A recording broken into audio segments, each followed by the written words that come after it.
নামনি সোৱণশিৰি জলবিদ্যুৎ প্ৰকল্প এক আতংকৰ নাম। প্ৰায় ৩টা দশক জুৰি নদী বান্ধটোৱে উত্তৰ অসমৰ ৰাজ্য নিৰ্ধাৰণ কৰি আহিছে।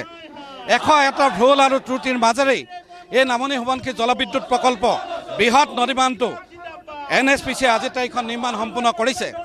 এই মুহূৰ্তত বাট চাই থকা হৈছে কেতিয়া ৰাষ্ট্ৰীয় বান্ধ সুৰক্ষা সমিতিয়ে তেওঁলোকক সেউজ সংকেত দিব বিজুলী উৎপাদনৰ বাবে। আৰু একে সময়তে আজি তাৰিখত দেখিছোঁ অসম জাতীয়তাবাদী যুৱ ছাত্ৰ পৰিষদে ইয়াত প্ৰতিবাদ সাব্যস্ত কৰিছে। বিগত সময়ছোৱাত অসম জাতীয়তাবাদী যুৱ ছাত্ৰ পৰিষদে ধাৰাবাহিকভাৱে এই প্ৰতিবাদৰ কাৰ্যসূচী হাতত আছিল। তেওঁলোকে বৃহৎ নদী বান্ধটোৰ বিৰোধিতা কৰি গৈছে। অসম আৰু অসমীয়া লগতে অসমৰ উত্তৰ অসমৰ ৰাজ্যৰ জীৱন জীৱিকা সভ্যতা নৎসাত কৰিব পৰা বিপন্ন এক পৰিৱেশলৈ ঠেলি দিব পৰা এই বৃহৎ নদী বান্ধটো কোনো কাৰণতে সমৰ্থন নকৰে উত্তৰ অসমৰ ৰাইজে। লগতে এই জাতীয় সংগঠনে পলাশ চাংমাই আছে পোনপটীয়াভাৱে জানিবলৈ যত্ন কৰিছোঁ। জীৱন সম্পত্তি নিশ্চয়তা নাই, 12পাচি ভুল, তাৰ মাজতে তেওঁলোকে বৃহৎ নদী বান্ধটো নিৰ্মাণ কৰিলে। ৰাষ্ট্ৰীয় বান্ধ সুৰক্ষা সমিতি সেউজ সংকেতলৈ বাট চাই আছে, যদি সংকেত আহে বিজুলী উৎপাদন হ'ব। নামনি সোৱণশিৰি জলবিদ্যুৎ প্ৰকল্প কোনো কাৰণতে অসম জাতীয়তাবাদী যুৱ ছাত্ৰ পৰিষদে কমিশ্যনিং হ'বলৈ নিদিয়ে। কাৰণ এই যিটো প্ৰকল্প, এই প্ৰকল্পটো এটা ত্ৰুটিপূৰ্ণ প্ৰকল্প। সেই কথাটো কেৱল মাত্ৰ আমি অসম জাতীয়তাবাদী যুৱ ছাত্ৰ পৰিষদে কোৱা কথা নহয়, বিশেষজ্ঞসকলে কৈছে। ইয়াত বান্ধটো কমিশ্যনিং কৰিবলৈ অহা বিশেষজ্ঞসকলে কৈছে। আৰু প্ৰত্যেকটো বাৰিষাতে আমি সকলোৱে দেখিছোঁ যেতিয়াই বাৰিষা আহে তেতিয়াই বান্ধটোৰ কিবা নহয় কিবা এটা অংশ খহি পৰে। কাৰণ এই বিশেষজ্ঞসকলে এটা সময়ত কৈছিল যে এই নদী বান্ধৰ যিমানবিলাক দাঁতি কাষৰীয়া যিবিলাক পাহাৰ আছে, এই পাহাৰবিলাক ঠুনুকা পাহাৰ, গতিকে সেইকাৰণে সকলো সময়তে ইৰ'শ্যন হয়। গতিকে এই নদী বান্ধটো যে নামনি অংশত বসবাস কৰা মানুহৰ কাৰণ অতিকৈ ক্ষতিকাৰক, সেই কথাটো ইতিমধ্যে প্ৰমাণ হৈছে।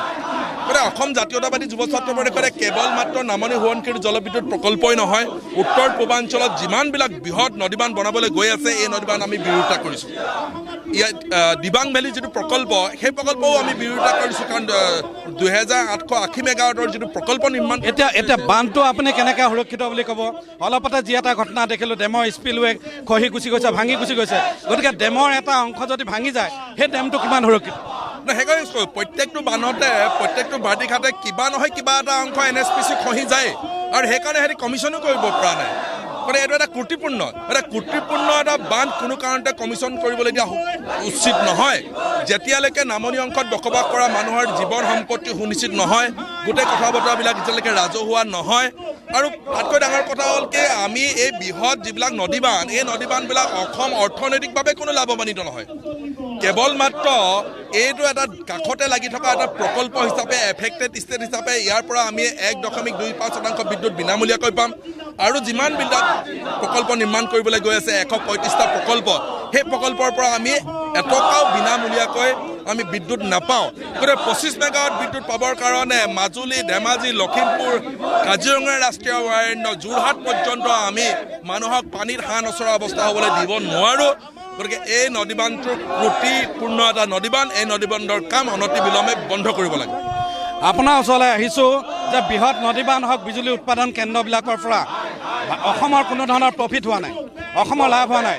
য'তে বিজুলী উৎপাদন কেন্দ্ৰ আছে তেওঁলোকে পানী এৰি দিয়ে, আমাৰ লোকচান হয়। NSPCও একেধৰণৰ এটা কথা, কম্পেনচেশ্যনৰ ব্যৱস্থা নাই। গতিকে অসম চৰকাৰে কি ডেভেলপমেণ্টৰ কথা কয়, ভাৰত চৰকাৰে কি ডেভেলপমেণ্টৰ কথা কয়, আমাৰ কি ডেভেলপমেণ্ট হ'ব? প্ৰথমতে হ'ল যে অসম চৰকাৰে যি ধৰণৰ আজি কথা কৈছে যে নদী বান্ধে অসমৰ সামগ্ৰিক উন্নয়নৰ উত্তৰণ কৰিব, গতিকে এই বিষয়টোত অসম জাতীয়তাবাদী যুৱ ছাত্ৰ পৰিষদৰ ক'বলগীয়া যথেষ্ট আছে। আজি আপোনালোকে দেখা পাইছে যে আমি যদি NSPC বা নামনি সোৱণশিৰি যিটো জলবিদ্যুৎ প্ৰকল্প NSPC নিৰ্মাণ কৰোঁ, আমি নামনি অংশৰ যদি মানুহৰ আমি জীৱনৰ সম্পত্তিৰ যদি বিষয়টো আহে, তেতিয়াহ'লে বছৰে বছৰে ইয়াতে হাজাৰ হাজাৰ মানুহ ক্ষতিগ্ৰস্ত হৈছে, বহুতৰ মানুহে মৃত্যু আঁকোৱালি ল'বলগীয়া হৈছে। গতিকে অসম চৰকাৰে আজি আমি গেৰুকামুখৰ পৰা এই প্ৰতিবাদৰ জৰিয়তে অসম চৰকাৰক আমি মুকলিভাৱে আহ্বান জনাইছোঁ যে তেখেতসকলে গোটেই সামগ্ৰিক বিষয়টো তেখেতসকলে অসমৰ জনসাধাৰণক স্পষ্ট কৰক যে এই যিবিলাক নিৰ্মীয়মান নদীবান্ধ আছে, এই নিৰ্মীয়মান নদীবান্ধৰ জৰিয়তে অসমৰ জনসাধাৰণৰ কি কি লাভ হ'ব। এতিয়া প্ৰথম কথা হ'ল কি, যি উন্নয়নে অসমৰ জনসাধাৰণৰ এজন মানুহৰ লাভ কৰিব নোৱাৰে, এজন মানুহৰ লাভান্বিত নহয়, আৰু তাৰ পৰিৱৰ্তে কেৱল মাত্ৰ অসমৰ মানুহে তাক ছেক্ৰিফাইচ কৰিব লাগিব, জীৱন আৰু সম্পত্তি বিসৰ্জন দিব লাগিব। তেনেধৰণৰ যি উন্নয়ন, এই উন্নয়নৰ ক্ষেত্ৰত অসম জাতীয়তাবাদী যুৱ ছাত্ৰ পৰিষদে দীৰ্ঘদিনৰ পৰা আমি সংগ্ৰাম অব্যাহত ৰাখিছোঁ। বৃহৎ নদীবান্ধে ক্ষতি কৰিলে কোনো কম্পেনচেশ্যনৰ ব্যৱস্থা নাই। নদীবান্ধ কোম্পানীয়ে বীমা কৰে, তেওঁলোকৰ নিজৰ প্ৰফিট হয়। নদীবান্ধ কোম্পানীয়ে বীমা কৰে, তেওঁলোকৰ নিজৰ প্ৰফিট হয়। যদি ক্ষতি হয়, যদি ক্ষয় ক্ষতি হয়, অসম চৰকাৰে ৰেভিনিউ খৰচা কৰি তাক যোৰাটাপলি মাৰিব লাগে। প্ৰথম কথা হ'ল যে নামনি সোৱণশিৰি জলবিদ্যুৎ প্ৰকল্পৰ এই স্থানৰ পৰা আমি জাতীয়তাবাদী যুৱ ছাত্ৰ পৰিষদে আৰম্ভণিৰে পৰা আমি বহু কথা কৈ আছোঁ, আৰু এতিয়া আমি দেখিছোঁ যে অসম চৰকাৰ আৰু কেন্দ্ৰীয় চৰকাৰে কোনো ধৰণৰ অসমৰ জাতীয় সংগঠন, এই অঞ্চলৰ নৈপৰীয়া ৰাইজ, যুৱ ছাত্ৰ পৰিষদ আমাৰ কথা বতৰাবিলাক কোনো নুশুনে।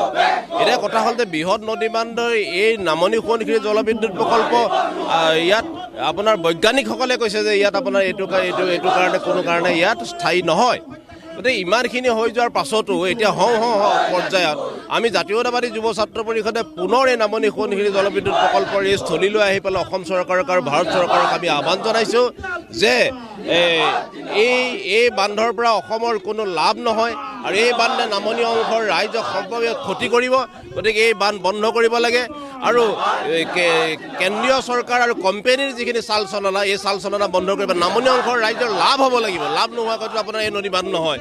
গতিকে আমাৰ জাতীয়তাবাদী যুৱ ছাত্ৰ পৰিষদৰ প্ৰতিবাদ চলি থাকিব। আমি দেখুৱাইছোঁ এই যে ৱাই চি প্ৰতিবাদ, আৰু এনেধৰণে তেওঁলোকে একোটা মাৰ্চ কৰা পৰিলক্ষিত হৈছে।